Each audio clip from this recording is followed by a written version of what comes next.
எல்லாருக்கும் வணக்கம். என்னோடய பேர் வந்து சிவா. நான் நடந்து முடிஞ்ச குரூப் 4ல் வந்து urban habitat development board choose பண்ணியிருக்கேன். என்னோடய வெற்றிக்கு காரணம்னா வந்து என்னோடய அப்பா. எனக்கு அம்மா இல்லை, அப்பா மட்டும்தான். அப்பா, என்னோடய ஃப்ரெண்ட்ஸு, அப்புறம் நம்ம சுரேஷ் அகாடமி, இவங்க தான் எனக்கு வெற்றிக்கான முக்கியமான காரணம். நம்ம சுகேஷ் சார் சொல்லுவாங்க வெற்றி அல்லது விலகல்னு சொல்லிட்டு. நான் 2021 மே மாதம் 7ஆம் தேதி ப்ரிப்பேர் பண்ண ஸ்டார்ட் பண்ணேன். ஸ்டார்டிங்கில் படிக்கிறப்போ எனக்கு ரொம்ப கஷ்டமாக தான் இருந்துச்சு. 2022 வந்த குரூப் 4ல் கிளியர் பண்ண முடியல. நான் நல்லா படித்தேன், ஆனால் என்ன நிறையா படிக்கணுமோ அதை படிக்காமல் என்ன மார்க் கம்மியாக வருதோ அதை நிறையா படிச்சுட்டேன். அதனால் எனக்கு கிளியர் பண்ண முடியல. அடுத்த 2023 எக்ஸாம் இல்லைங்க. விடாமல் சார் சொன்ன மாதிரி வெற்றி அல்லது விலகுற மாதிரி நான் விலகிறதா ஐடியாவே இல்லை. வயசு வேறு 28 29 ஆயிடுச்சுன்னு சொல்லிட்டு வீட்டில் வேறு ப்ரெஷரு, வீட்டில் விட சொந்தக்காரங்க தொல்லை தாங்க முடியல. வயசு வேறு ஆயிடுச்சு, படிக்கிறேன் ஏமாற்றிட்டு இருக்கிறேன். உங்கள் அப்பா வேறு கஷ்டப்பட்டுருக்காரு, எப்போ நீ கிளியர் பண்ணுவேன், பேசாமல் வேலைக்கு போ அப்படின்னு சொல்லிட்டு பயங்கர ப்ரெஷர். வீட்லேயும் ப்ரெஷரு, எனக்கு ப்ரெஷரு. என்ன ஆனாலும் விடுறதா இல்லை. நான் ஒரு கட்டத்தில் எனக்கு மேரேஜே வேணாடா, நீ ஆளை விடுங்கடா சாமி போதும் அப்படிங்கிற மாதிரி ஆயிடுச்சு. வீட்டில் சப்போர்ட்டுங்க. அப்பா கூலி வேலைக்கு தான் போகிறாரு. அவர்கிட்ட இருக்கிற ஒரு நாளைக்கு போனால் 500 அந்த மாதிரி சம்பளம் வாங்குவார். 1000 2000 தான் வச்சுருப்பார். நான் புக்கு கேட்டால் கொடுத்துருவார். புக்கு கேட்டால் வாங்குறதுக்கு அவர்கிட்ட இருக்கிறதே கம்மியான காசு தான் இருக்கும், கொடுத்துருவார். என்னப்பா செலவு காசு இல்லையா அப்படின்னு. பரவாயில்லடா, காசு எப்போ வேணால் சம்பாரிச்சிக்கலாம், நீ ஃபஸ்ட்டு படி, என்னோடய வாழ்க்கை தான் இப்படி கஷ்டத்தோடு போயிடுச்சு, நீ எக்காரணத்தை கொண்டு இந்த ஃபீல்டு விட்டு வெளியே வந்துடக்கூடாது அப்படின்னு சொன்னார். அதே மாதிரி படிச்சுட்டே இருந்தேன். நம்ம குரூப் 4 வந்துச்சு, கிளியர் பண்ணிட்டேன். என்னோட புரியாத சப்ஜெக்ட்லாம் எப்படி படிக்கணும்னா கண்டிப்பாக ஃப்ரெண்ட்ஸோடு படிங்க, டிஸ்கஷன் பண்ணுங்கள். நான் வந்து பார்த்திங்கன்னா சின்னவங்க பெரியவங்களாம் பார்க்க மாட்டேன். எந்நேரம் வந்தாலும் ஃபோன் பண்ணி கேட்டுருவேன். ஏன்னா ஃப்ரெண்ட்ஸு சரண்யா இந்துவெல்லாம் இருக்காங்க, அவங்ககிட்ட ஐஎன்எம் கேட்பேன். திவ்யான்னு ஒரு ஃப்ரெண்ட்ஸ் இருக்காங்க, அவங்ககிட்ட ஹிஸ்ட்ரி கேட்பேன். இது மாதிரி எல்லாத்துட்டையும் கொஞ்சம் கொஞ்சமாக கற்றுக்கிட்டு தான் கடைசியில் பார்த்தா அவங்க எல்லாத்துட்டையும் கேட்டு நான் கிளியர் பண்ணி விட்டேன். என்னோடய ஃப்ரெண்ட்ஸோட கிளியர் பண்ண முடியல. அவங்க சில மிஸ்டேக்கில் விட்டாங்க. கண்டிப்பாக அடுத்த தடவை கிளியர் பண்ணிடுவாங்க, நம்பிக்கை இருக்குது. எல்லோரும் படியே பாஸ் ஆகிடலாம். எங்கள் அப்பாவை பற்றி ஒரு விஷயம் சொல்லி ஆகணும். இன்றைக்கி ஃபங்க்ஷனுக்கு வர முடியல, அவங்களால ஃபேமிலியில் ஒரு டெத்துன்னு சொல்லிட்டு போயிட்டார். நான் ரொம்ப நாள் ஆசை, என்ன ஆசைன்னா ஸ்டேஜில் நிப்பாட்டி எங்கள் அப்பாவை ஒரு தடவை எல்லாத்துக்கும் காமிக்கணும்னு ஒரு ஆசை. கடைசியில் பாஸ் பண்ணிவிட்டேன், ஆனால் அந்த ஆசை என்னால் நிறைவேற்ற முடியல. இப்போ சொல்லிட்டு தான் போனார், பரவாயில்ல நான் வர முடியல, நீயாவது போய் நல்லா பேசிட்டு வாடா அப்படின்னு சொல்லிட்டு தான் வந்தார். எங்கள் அப்பாவுக்கு வேண்டி தான் 100% எங்கள் அப்பாவுக்கு வேண்டி தான் படித்தேன்.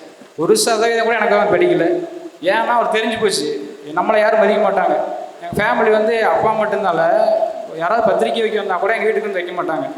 யாராவது பக்கத்து வீட்டுக்கு வருவாங்க, போயிடுவாங்க.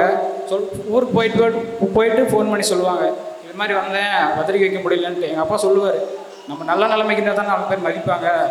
அது வரைக்கும் நான் என்னோடய கஷ்டம் என்ன இருந்தால் என்னோட போட்டோம், தயவுசெய்து நீ படித்து ஏதாவது போஸ்டிங் போயிரு அப்படின்னு சொல்லுவார்.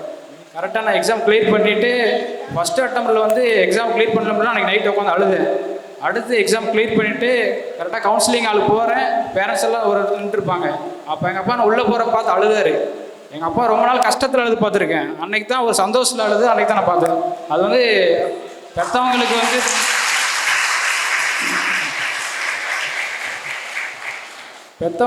பெற்றவங்களோட ஆசையை நிறைவேற்றுறத விட ஒரு சந்தோஷம் இருக்கான்னு எனக்கு தெரியல. எங்கள் அப்பாவோட ஆசையை நான் நிறைவேற்றிட்டேன். அதே மாதிரி கவுன்சிலிங் ஆர்டர், செலெக்ஷன் ஆர்டர் வாங்கிட்டு வெளியே வரப்போ எட்டி பாட்டு இருந்தார்.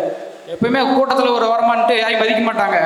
இப்போ வந்து நான் வர்றப்போ இப்படி எட்டி பாட்டு இருந்தார். வெளியே வந்தோடனே என்னப்பா அவங்க ஆசை நிறைவேற்றினா அப்படின்னு கேட்டேன். அழுக ஆரம்பிச்சிட்டாரு, பயங்கரமாக அழுக ஆரம்பிச்சிட்டாரு. நானும் அழுக ஆரம்பிச்சிட்டேன். சுற்றி பார்க்குறாங்க, என்னடா சந்தோஷத்தான பொண்ணு ஏன் அழுகிறீங்க அப்படின்னு கேட்டாங்க. அப்போ தான் சொன்னேன், நான் ஒருவேளை எங்கள் ஃபேமிலி ஒரு நல்ல செட்டிலாக இருந்தால் நான் படிச்சிருக்க மாட்டேன். ஏன்னா இருக்கிறது வெறும் ஃபினான்ஷியல் ப்ராப்ளம், பயங்கர ப்ரெஷர் வீட்டில். நான் அடுத்து வேலைக்கு போனால் தான் என்னோடய மேரேஜ் பற்றி, அடுத்து எங்கள் அப்பாவோட முடியாது. எங்கள் அப்பா வயசாகி ஓரளவுக்கு ஆயிடுச்சு, 55 அந்த ரேஞ்சு ஆயிடுச்சு. அவருக்கு ரெஸ்ட் விடணும்னு நான் வேலைக்கு போனால் தானே.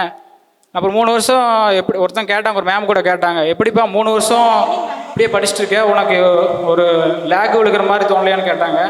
அப்போ என்ன சொன்னான்னா, நான் படிச்சுட்டு இருப்பேன் வீட்டில், எங்கள் அப்பா வேலைக்கு போயிட்டு வந்துட்டு கை காலெலாம் வலிக்குதுன்னு சொல்லிட்டு ஆயில் போட்டுட்டு ஃபீல் பண்ணிட்டுருப்பாரு. என் கஷ்டம் என்னைக்கிட்டா தீர போகுது, நீ வேலைக்கு போனால் தான் நிம்மதியாக வீட்டில் உட்காருவேன் அப்படின்னு சொல்லிட்டு ரொம்ப ஃபீல் பண்ணிட்டுருப்பாரு. ஆனால் என்ன ஒரு ஆள் சொன்னார், என்னால் எவ்வளோ முடியுமோ உனக்கு நான் கஷ்டப்பட்டு சம்பாரிச்சு போட்டுருவேன், நீ படிக்கிறது மட்டும் எய்மாரு, நீ வேறு எதுவுமே யோசிக்காத, என்னால் முடிகிற வரைக்கும் நான் உனக்கு சம்பாரிச்சு போடுறேன்னு சொன்னார். கரெக்டாக அதே மாதிரி எனக்கு ஹெல்ப் பண்ணார். எனக்கு ஒரு சின்ன வேலை கூட வாங்க விட மாட்டார். ஒரு 10 நிமிஷம் ஃபோன் பேசினா நான் திட்டுவார். 10 நிமிஷம் ஃபோன் பேச மாட்டேன் வீட்டில். கிரிக்கெட் பைத்தியம் நான். கிரிக்கெட்டில் 2 வருஷம் விளையாடவே இல்லை, 2-3 வருஷமாக. ஏன்னா சொல்லுவார், நீ பாஸ் பண்ணிட்டு போய் விளையாட போடா.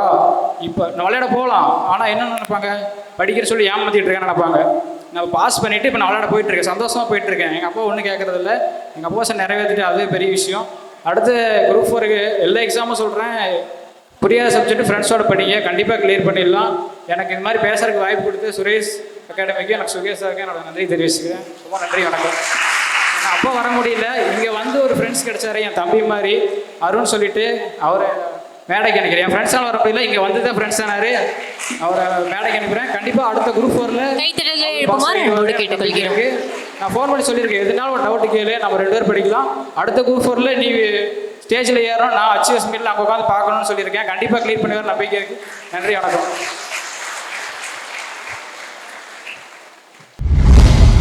சுரேஷ் IAS அகாடமி, வெற்றியின் முகவரி.